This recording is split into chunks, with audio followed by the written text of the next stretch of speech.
Well, we're joined now, we're delighted to say, in the studio, Deputy Leader of Reform UK. We say hello, good morning. Good morning. And congratulations at the election. Thank you. Thank you. Richard Tice. The thing is, Richard, a lot of people are saying these people on the streets, they're speaking for you. They're saying that. Absolute nonsense. We've condemned all of the violence from any sides, all sides, comprehensively. And it is completely unforgivable. It's inexcusable. What's strange is that no Labour politicians are condemning the horrific scenes we saw in Birmingham last night. Jess Phillips reprimanded me for seeming to suggest that it was out of order for masked men to be marauding around, attacking people. She thought that was justifiable. No violence is justifiable. We're the only party, it seems, that's actually put that out there. Jess Phillips, the MP for the area. For the area, that's right, yeah. The disorder was taking place in Birmingham. And, you know, nobody would disagree. I think, well, maybe Jess Phillips might be alone in that, but I think most people would say absolutely it has to be even-handed. It's all we've got to have equal policing, equal politics, as opposed to what we've currently got. We've got two-tier politics and two-tier policing, and it's completely unacceptable. Right, I just want you to spell out to people what two-tier means. What two-tier means is with regard to the politicians, they seem to be, if it's people from the left, then they seem to be excusing what went on yesterday. For example, you had a masked man come up behind a presenter from another channel, swearing, abusing, pointing like a sort of a gun-type scenario with their fingers. That seems to be excusable, but they're essentially anybody who is perceived from the right, then they're far-right thugs. It's all inexcusable. And this is the sort of two-tier politics I'm talking about. In the same way, two-tier policing, we have seen that the police have been instructed to respond differently to certain groups of people who are breaking the law. We've seen it with the pro-Gaza demonstrations, we've seen it with various other demonstrations over recent months, and that's one of the things that I think is really winding people up and upsetting people. You're saying the police response to what we've been seeing in the past week has been heavy, it's been forceful. And frankly, and it should be heavy and forceful, because these people are thugs who are breaking the law. But equally, they've got to apply in the same way when people are breaking the law on other marches. Likewise, last night, you cannot have gangs marauding through our cities as we've seen. It's got to stop. It was the Black Lives Matter comparison that Nigel Farage, your leader, made, which has prompted quite a lot of controversy, I think it's fair to say. I mean, Priti Patel, even a former Home Secretary, said, frankly, it's completely different, closing down a number of roads. It's not different at all. It's not different at all. Quote what she said, there's a clear difference between effectively blocking streets and roads to burning down libraries, hotels, food banks and attracting places of worship. Robert Jenrick said, I don't think any of us should be doing anything to make the job of police more difficult at this time. James Cleverly, politicians need to be careful about the language that... So what you've just read out, slamming Nigel Farage's comments about two-tier policing. Because they're worried about the success of reform. The truth is, that is the proof of two-tier politics. The Black Lives Matter demonstrations were breaking the law at the time. They were breaking lockdown. You had the current Prime Minister bending the knee in favour of dogs and horses. They should have helicopters. You're either going to impose the law or you're not. It's very simple. Well, they did impose the law. No, they weren't. They didn't. They allowed them to break lockdowns and have demonstrations. And in some cases, there was some very unpleasant scenes. And you're either going to have equal application of the law or you're not. You're going to sort of willingly say we're going to have two-tier policing. There is policing without fear or favour, exactly as it should be. And we all know that is not true. Policing is a non-issue. Those are the and that is literally millions of people across the country are laughing at our Prime Minister for such utter, arrant nonsense. What is an issue, rightly or wrongly, is the views that these people hold, the people have been protesting over the past week. I put it to you that I suppose you wouldn't disagree with me, that if there is any legitimacy to their views, they're losing the argument because of the way they are carrying things out. There's no legitimacy to violence and thuggery. We're all at that, and we were the first people to condemn it. And let me remind everybody, I was the first person to stand up for the Manchester police officers, right, who were brutally and viciously attacked, when everybody else was claiming about police brutality. But the point about this, Eamon, is There is genuine concern, which the politicians who have enabled mass immigration don't want to talk about, out of absolute terrified humiliation. Yeah. There is genuine concern about the impact of mass immigration on our communities, on our society, on our prosperity, on our public services. Talking about this, no one will address this, and however distasteful, however unpalatable, surely we've all got to come to a stage where both sides are listened to and both sides are talked to and say, what is your problem? In a sense, Eamon, that's why we got 4.1 million votes at the general election, because we called it the immigration election. We were the only people prepared to actually say we've got to freeze immigration, except non-essential healthcare-related immigration. We've got to stop the boats by picking up and taking back. And I think that actually now has the overwhelming support of a significant, probably the majority of the British people. And we've got to have a responsible... I put it to you, Richard, that by these guys carrying out their actions and their protests the way they are, a lot of people will find it very hard to support them as a result. No one's supporting violence or thuggery, Eamon. There is a massive difference between that, which is horrific and breaking the law, and a genuine, respectful, open discussion, rational discussion about the right levels of immigration that works for both sides, whether it works for the host nation or whether it works for people coming into work in a nation. And it's about working, it's about integrating, it's about speaking the language, and then you can have what I call smart immigration. Great thing. We're all up for that. But mass uncontrolled immigration, where people don't integrate, don't work, and don't speak the language, is a very bad thing. I'm seeing it even in my own constituency and elsewhere. And we've got to be brave enough, however uncomfortable it is, to talk about it. Richard, we know you. You're a gentleman, best of British, a perfectly lovely, delightful You're very man. kind. What a good morning. Well, no, but, we know who you are and what you're about.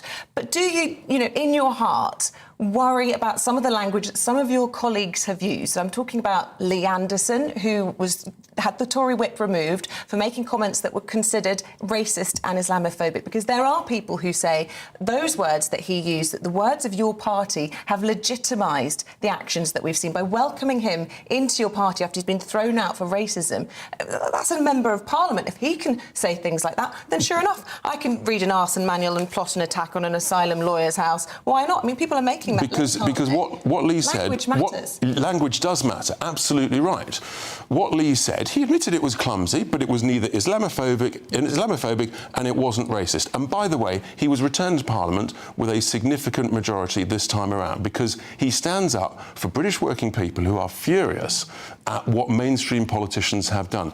I repeat, we condemn the violence and thuggery, absolutely. We have stood up more than anybody in favour of the police officers on the front line and the brave work they are doing. And the letters I get from police officers thanking me, so all of that. But, we've got to have an open, rational debate. That's why we've asked to recall Parliament, that the Prime Minister is refusing. Remember, David Cameron recalled Parliament in 2011 when we last had significant riots. If we're not prepared to discuss this, if we're going to hide it under the carpet, then actually bad things happen. But Richard, I would say to you there is no willingness to discuss this at all. And in fairness, I sit as a journalist, I watch other news programmes, and I hear you and your members being attacked consistently. And I say, but that's not what they said. I've heard them condemning this violence. They do not stand for this. They do not associate these people. Nor do I think a lot of these people openly associate themselves with you, in fairness. So where is the mainstream news media getting this and trying to make, and definitely making, a connection between you, your party and the violence? We saw it during the general election with the lies perpetrated by Channel 4 and with what they did there, which was a complete stitch-up. They're terrified. They would deny that, yeah. They're absolutely... The establishment... I watched them last night. They said it last night. The and they reality also pointed to this channel as well. The truth is, contributing to the establishment and much of the academic media and world and part of the mainstream media are terrified because we tell it as it is. However difficult, however uncomfortable, we all want a successful, prosperous society where we work together, integrate together, family, community... I would have to keep on saying on this, and I know people find this unpalatable, but however distasteful this is, you've got to talk to both sides. I speak from the Northern Irish situation, and people say, oh, you can't sit down and talk to thugs. They did sit down and talk to thugs in Northern Ireland, and they did it behind people's back, and then they did it in front of people's faces. So what way do you see this going? If this is to be resolved, and we have to have this resolved, and I feel for people who are asylum seekers and migrants in this country and the fear that they must be going through at the moment. I think millions of British people are afraid of what's happening to our country, about the lack of prosperity, about the inability to access public services, about the lack of housing rates. Millions of people are afraid of what's going on. And we've got to talk about it rationally. You're quite right about what happened in Northern Ireland. I'm not talking to any of these thugs attacking and burning down hotels or beating people. I'm just not doing it. Okay, we can do that. We can have a rational discussion amongst politicians, amongst leaders, amongst community groups. But we've got to do that, I think, by recalling Parliament and talking about it and being open about it. Richard, what about the criticisms that were levelled at Nigel Farage last week for sharing what a lot of people considered to be misinformation, and certainly insinuating also that there was knowledge being withheld by the police, which a lot of people have said actually stoked many of the problems? Do you think that was unfair criticism? It was completely unfair criticism, once again levelled by the establishment and the politicians from the two main parties. All Nigel did, quite rightly, is saying, there are questions to be asked here. He then said, I don't know the answers, but I do think it is legitimate. And millions of people feel this, by the way. Every time there's a horrific incident, a horrific murder or stabbing, the uniformed soldier who was brutally stabbed a couple of weeks ago, the horrific murder of those 3 children in Southport, instantly the police come out and say, it's non-terror related, it's mental health. How do they know so quickly? How are they so sure? Really? I think it's perfectly legitimate to ask these questions and to say, I hope you're telling us the truth. Yeah. This is very, very complicated. I mean, we may be on the verge of another global recession, which will only add to all of these problems. A lot of these people are unhappy. They feel disenfranchised as well. How do you think that, what should the next step be in all of this? Because we've still got a long part of the summer to go. You're absolutely right. The police have got to be supported to do their work, even-handed, and to stop the rioting. And I'm completely in favour of these 24-hour courts. By the way, they should also apply to the rioters in Hare Hills and Leeds. Thousands of them. We heard very late how many of those people had been arrested. So, again, even-handed policing, stop the rioting, but at the same time, the politicians have got to come back and talk about what we talked about in the general election. We've got to have a sensible immigration policy that works for our country, that reassures people so that we can get some prosperity back, improve people's lives, and then we can actually get on top of our public services, healthcare, housing, so that works for everybody. And part of that debate, obviously, a discussion about what kind of levels of immigration are acceptable and what people want to do about illegal migration and all the rest of it.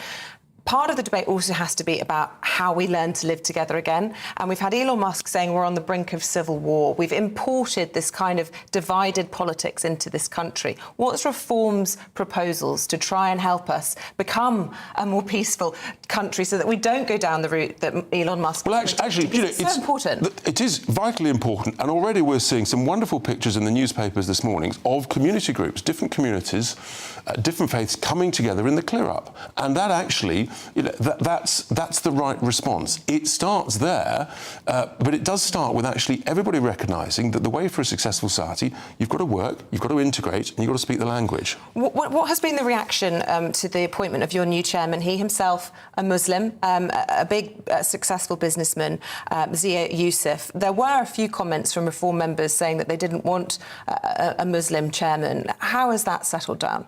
News to me. I haven't heard any such comments. I've heard absolute enthusiasm for a brilliant chairman, Zia, who I think was in here yesterday.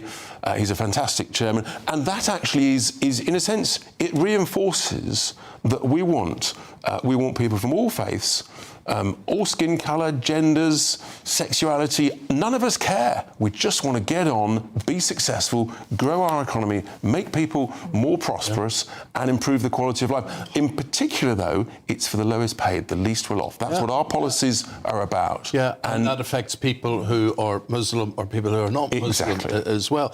How frustrating is it for you, 3 weeks, 4 weeks after a general election, to be elected, to have this momentum behind you, and then to be told you're going on your holidays?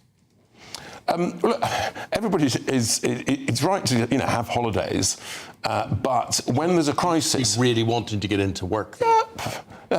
look, the reality is we've all had a very busy period, so we all do need a break. But equally, we've got a national crisis, and I think that politicians should get back into the chamber and talk about it and say, right, we recognise there's a lot of anxiety and frustration in many communities around the country, and we've got to have a national endeavour to get on top of it. And I think to recognise that our policies about freezing immigration except essential health and social care, about stopping the boats, would actually give people huge confidence, and we can move forward.